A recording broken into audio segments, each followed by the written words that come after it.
Hi everyone, so we are back for part 2 where we'll be talking about transitioning into solid and solid foods for kids.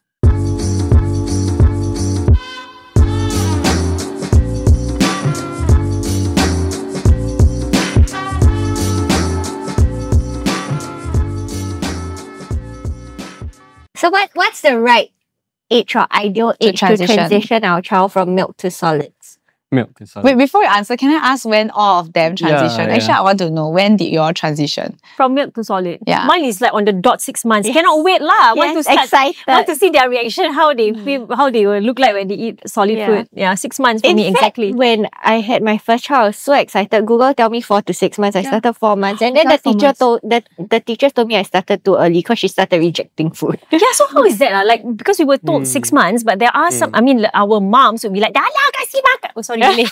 You know, our moms are like, ayah, give lah, hungry, not enough your milk. Then they start feeding our babies at like 3 months, 4 months, start to eat rice and nestem. No, and there's the Cereal, puree, the 4-month puree packet. So how is that? Are we not supposed to give them at all until 6 months? Okay, so in general... Okay, we let him answer, Sis. I keep quiet. I talk Professional, Sis. Yeah, in general, we do recommend 6 months as a cut-off. But that we still can feed around 4 to 6 months. But how do you know whether you can feed your child? Is basically there's a few things. So one, you need to see whether the child is able to sit upright. Can the neck, right? Yeah, the that's neck, right. And then have good head control. Yeah, and the baby will show signs that they are ready to feed solid. So for example, You put a spoon. Yeah, put a spoon and they will try to grab, or like they will put fingers on their mouth, or 4 months I did this. Wow. So they will show signs. I'm sure you all probably picked up on the signs, but you don't identify it. It's just that naturally you picked up on it. Yeah, because it's like if the neck is not like fully developed, right, they cannot swallow properly the solid food. Oh, but So mother they need to instinct have- is so strong. Yeah. Like, I didn't even know. I didn't know that too. Yeah, but we just follow, right? Just Just got follow the your heart. spoon with the puree, and then he will be like, like that. I dangle for fun. To disturb. I didn't know there was a sign. You know, like a snapping turtle. You know, like you want. But you know, this period, right, you waste a lot of food. Like, you imagine if you cook one whole carrot, they will eat like one tiny spoonful, and the rest of it is like GG. I eat, I eat. So I cut the carrot. I You're eat. still a baby, Cheryl. We know that. Thank you. Oh, okay. So I've got a question because I went through something like this with my daughter. When I first started her on purees, it was okay. But after that, I slowly transitioned her into because I always thought like purees is not forever the best option. Like, you need to really introduce like real solid food, right? So when I started, right, there was a time where I was alone and my helper was, I don't know, washing or something. And then my daughter started to choke on I gave my daughter a guava. But I mashed it, okay? It was a mashed guava. But it's so hard. But no, I mashed it. I really mashed it. But she just choked on it. Then I panicked because I know that there is some sort of protocol, you know, when you're pregnant, you go for classes and they teach you how to handle. Right. But I will admit for the mass market, I don't really remember also. So like, how do we... hard tag on the back? Turn the baby. Like, I know it's just upside down, Yes. right? Then Let is it the like bam? doctor explain. Like, okay, professional. Can you demo? Like demo, pretend there's a baby here. Yeah. Yeah. So basically, what do we do if the child is choking? Yeah. So first of all, you just, because you have to see first whether the child is really choking. Sometimes it's just a cough. That's fine. Okay. But if they are really choking, you will see signs they are turning blue. And they can't voice out. Yeah, so those are some little signs. So if you do experience that, what you need to do is first, so it's a whole course, but to put it simply, essentially you turn your baby, you need to support basically on your legs as you are standing. So the baby will be Facing, facing down. Yeah. So then what you do, the movements that you do is actually, instead of just beating it downwards, you wanna do so it's upwards, upward, upward to rubbing. push the food out, right? Yeah, that's right. Yeah, correct. So even before that step, sometimes you are able to see the food inside the mouth. So so you can dig it out. After this step, or like before this step, you do identify there's the food in the mouth, and you can just try to pick it up. So, yeah. So what if after this, after doing this, the food is still lodged in the throat? Yeah. So actually the first rule of first aid is always the number one thing is call for help. So by then I would say you need to already, if it's not yourself, you just find someone, can you help call the ambulance? So so on ambulance is on the way, and then you just keep trying. So at some point, if let's say that child is breathless, then you need to transition to CPR. I actually had a really scary incident with my second one when she was newborn. So I breastfeed her, and then after that she started like gasping, like there was no sound coming. She choked on breast milk. There's no sound coming out of her mouth, but her mouth was open and she was like clearly trying to gasp for air. So that moment I thought I was gonna lose my child, but I did what you said, like turn her around and then she started crying. So basically there's always that reason milk can still enter the lungs. So but usually choking itself is more solids. But when fluid does go into the lung, you do get the similar effect, but not so much as the choking where you get solids. How old do they have to be before you transition from this way to the Heimlich? Okay, so good question. That we don't first of all, it's not really about age, it's about size. About the size. So if the you can't do it on a baby that's still crawling. Usually it's standing, or it's bigger size. So usually if the baby is not baby, once they are able to stand, walk around, has a like a bit wider size, you're able to do the movement, then yes. So let's say 3 years old. 3 years old, it might be difficult to do the Heimlich because they are quite small frame. So you do what you can based on at the moment you have to judge. Okay, so even adults, you can nowadays the first movement is not Heimlich, it's to do the back. The back. The back. What do you call it? Back blows. Back blows. Yes. I recently bought, like, because I'm very scared of all these. I bought the choking device. The choking device. It's called LifeVac. Okay. So basically, you can share the link. It's like a plunger. It's like a plunger you where put it it's a mask. You put it over the mouth and the nose, and then you suck it up. You basically push and pull. So that it dislodges the I think it happened to I don't know if you guys know Nadia Mdin. Her daughter actually choked and turned blue, and she just happened to have that device at home and managed to get the food out, and then the child started gasping for air and came back. I just want to say I didn't buy the original version because it's very expensive. I bought the cheapest one, and I hope it works the same. I have never had to use hopefully you will never have to die from choking. People do die from choking. Babies do die. Babies, right? Actually, you know what? I have a story about choking. So basically, every time I go back to Malaysia, I actually have I have a friend. Okay, I don't want to go into too much detail, but I have a friend. He had a daughter when he was like 17. Okay, that time he was a very young father, and at the time that was his wife. They were like both 17, 18. So during that time, the wife was 1 year older, and he didn't grow up in a very like well-to-do family. It was really like a poor family. So he was really working 3 jobs every day just to make ends meet to provide for his daughter. And the wife would be a stay-at-home mom to take care of the daughter, like, because they didn't have a helper, and they were all just very dependent on the parents. So this was when the daughter was like few months, I think 3-4 months only. And the daughter, basically after drinking milk, the mom put the daughter back in the crib and she closed the door. And until today, like when I talk to him, right, he cannot comprehend why at the time, he called it a stupid wife, go and close the door. Because she was a newborn. She was like literally a newborn, and the wife closed the door. Maybe she was too tired. So actually I tried to talk to her. I said maybe she was too tired. You know, sometimes mummies, we are too tired. But basically what happened was during that time, the newborn choked on her milk and she passed away. And you know what? On the milk, her vomit. Vomit. Yes, because again, when she was sleeping, I would never do this to my daughter. Like when my daughter's sleeping, I will stare at her. Like I was that level of crazy mom. Now I'm going to go buy a thing because I'm also a crazy mom. But they just left the baby in the room with no monitoring camera, and they just closed the door, waiting for the baby to cry. Yeah. This was what happened, and the baby passed away.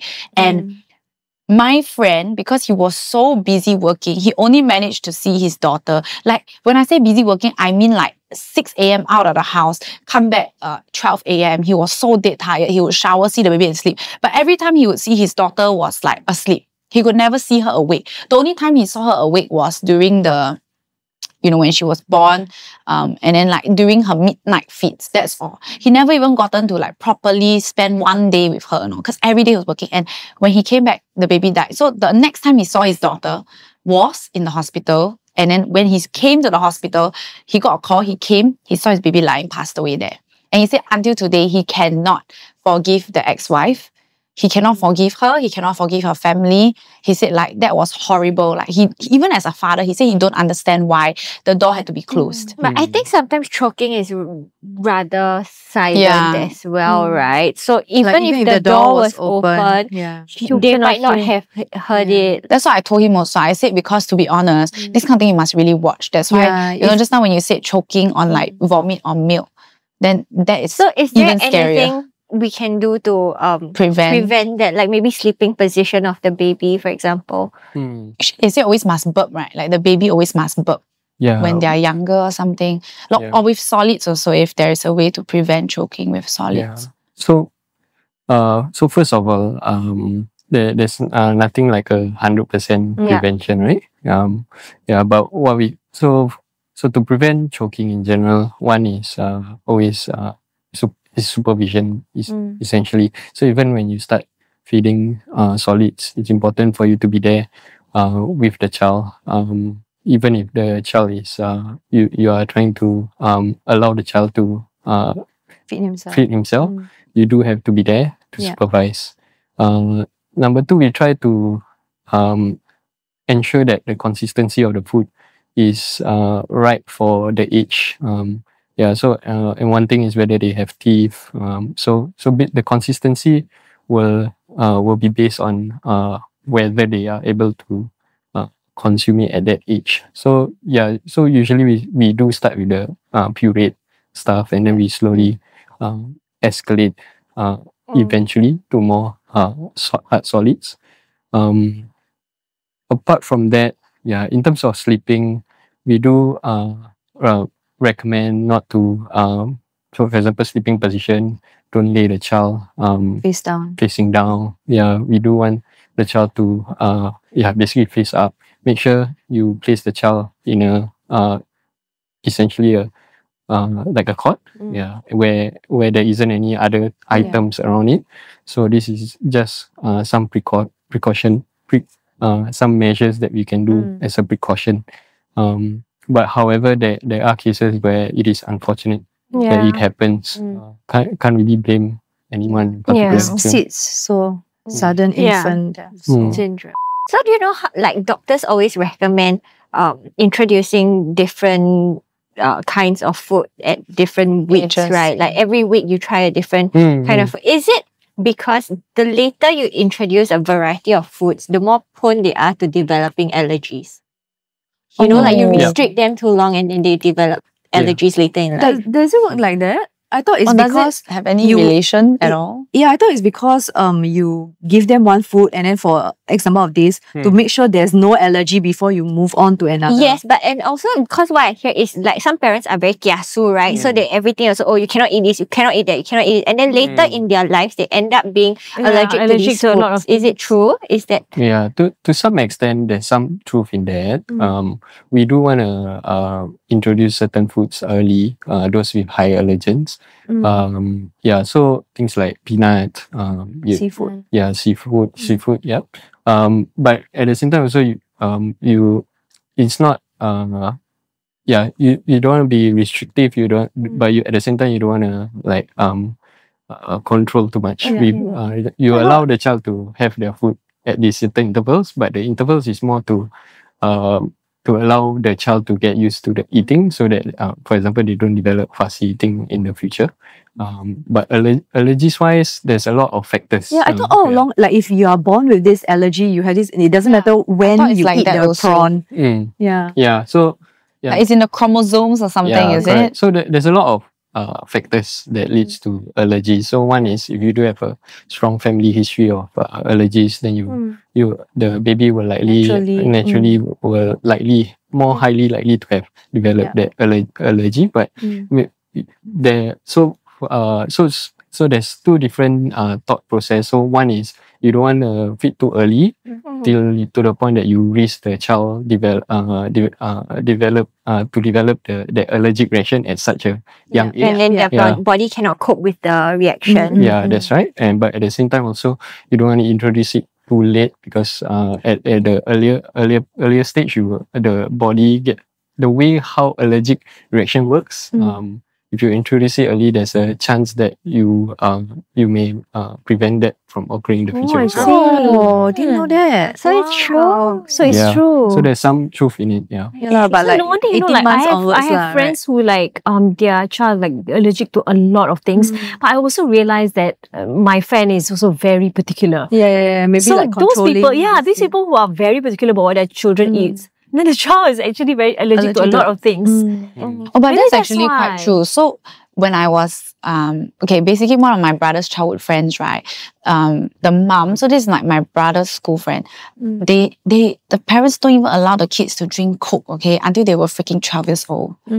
So they never cook no good lah. No, but they never tasted sugar, proper sugar until like they were 12. Like not even a sweet. How about like once kids? Cannot, don't have. They don't eat cake. In school, what thing? No, they cannot eat. They cannot eat. That particular. So they barely tasted sugar. So when they turned 12, the son or daughter, I think it's the daughter, she drank her first Coke, she fell sick. Because the immune system is very weak. Shocked. Yeah, I mean, it's true, right? I mean, you have to actually slowly introduce. Yeah, slowly introduce all these, right? In order to, I don't know, does it build their immune system if you give them this at the early? I would say it's not really related to the immune system. Okay. So if we're talking about allergies, you do need to introduce these food groups. At the same time also you have to balance with not giving high sugary foods, high salt foods at an early age. It increases the risk of things like obesity in a child. I would say moderate amounts. I mean, once in a while, that's fine, but we try to avoid it, but not restrict. Yeah. Understand. Okay. I think sometimes it's quite poor thing also. I mean, they are little kids and then they have like celebrations in school, like birthday celebrations. And I know of parents who totally don't allow their child to eat the cake. But then it's when you imagine being in a classroom when you're the only one being that cannot eat allowed to eat the birthday cake that all your friends are eating happily. So I cannot imagine that happening to my child. Like as much as I don't want my child to be eating too much sugar, but once in a while I think it's okay to let them celebrate with their friends. And I think generally the teachers know how to portion a small portion. Exactly. So they won't you have to trust that the teachers, So like when it comes to like balance, right? Because you say a balance of certain things. So maybe like a balance of, let's say fruits have sugar. So sugar, carbohydrates, protein. So like remember just now you mentioned the healthy plate thing, the adult one. Is it the same for kids? I mean, not the portion, I guess, but the ratios. So there are stages of development in a child.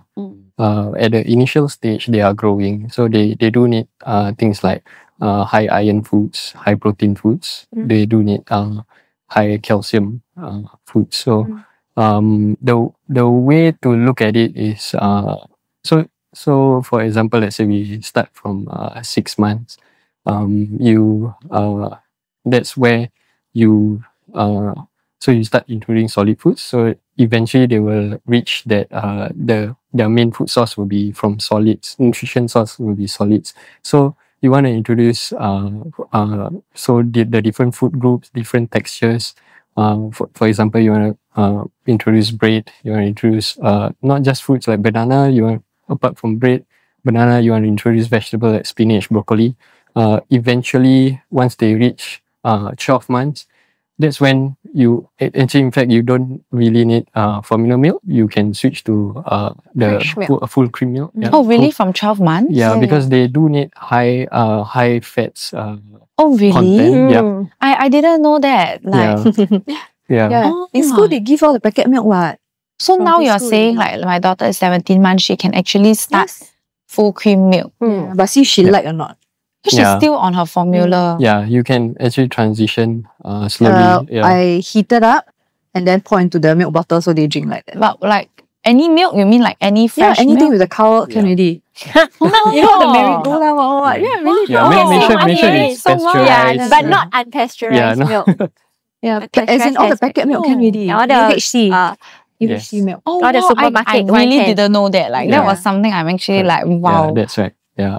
So different stages in like different types of food groups as well. If my kid like just likes to eat carbs, is it okay? Like bread or is it bread or no, like rice, noodles. You gotta make her some focaccia with some garlic and tomato. Yeah. You mix it in. I think it's fine. Just make sure they. I mean, she has other food groups as well. Like if she eats watermelon, that's okay. If she eats like rice and watermelon, she doesn't want to eat any vegetables. Oh yeah. I mean so you have to balance between. So basically this topic is more about fussy eating. Yeah. So we would say that you still have to try to attempt to give them the other foods as well. So usually you don't force, but you try to be creative about it. For example, you want to help. For example, if you want to prepare food, probably let your child join in on the preparation. Then they will learn. They will probably take into liking the food that they prepare. And another thing is you want to prepare food to in such a way that it is more appealing to them to eat. I don't have examples for now. Okay. You know what I do? I just lie because my daughter only eats chicken. Okay, I tell her every meat is chicken. Then she just eat. Yeah, and make it look like chicken or like make until very small. I'm like, this chicken, like pork lah, beef lah, anything. I just tell her chicken. When can I start introducing salt to my child? So, I mean, like, you know, mine is like they are eating fries. Yeah, like yeah. next No, fries. no. Firstly, just put the water. If you like hazel, for just them. add the water. As for what TikTok tell you to do. No, I think because a lot of parents, they're like, oh, everything is no salt, baby porridge, no salt, understandably. Yeah. So when no is it taste, okay? man. Yeah, but when I put like ikan bilis powder. yeah, but when is it yeah. okay for my child to start eating what I eat? I mean, it's fine. Yeah, I mean, you wanna basically you wanna avoid high salt.